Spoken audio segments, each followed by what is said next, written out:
Damazzan, pomeriggio di questa sera. È qui in prima Grazie fila. per essere venuti. Grazie Elena. Vi prego di raggiungerci veramente 2 minuti, perché c'è un grande tema che noi condividiamo assieme, che sono certo le sfide, ma anche il tema della formazione, no? Dei nostri ragazzi, la nostra splendida avventura con l'ITS. Condividiamo insieme, e soprattutto anche una formazione che sarà necessaria anche per i nostri imprenditori, ma su questo credo che tu hai veramente cognizione di causa e meglio di chiunque altro saprai interpretare questo che è il nostro pensiero su questo tema. Grazie.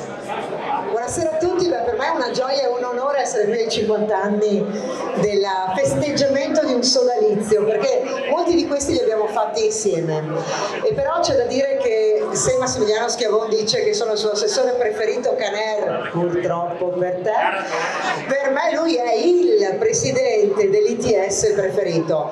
Signori, noi abbiamo un'alta formazione terziaria, siccome molto spesso il capitale umano è il tema di cui trattiamo, perché voi siete gli ambasciatori dell'Italia e del Veneto nel mondo, siete la prima porta d'accesso per un turista, e noi sappiamo che tutto questo ha a che fare con le persone che ricevono il turista che arriva, la persona che pernotta da voi.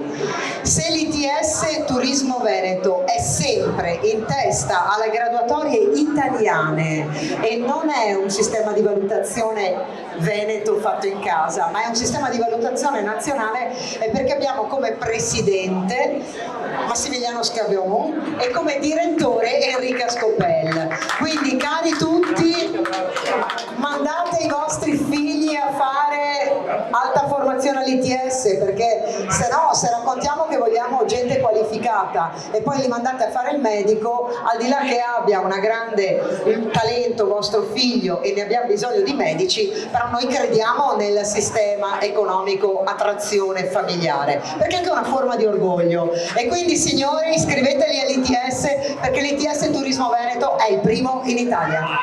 Grazie Elena Damazzan.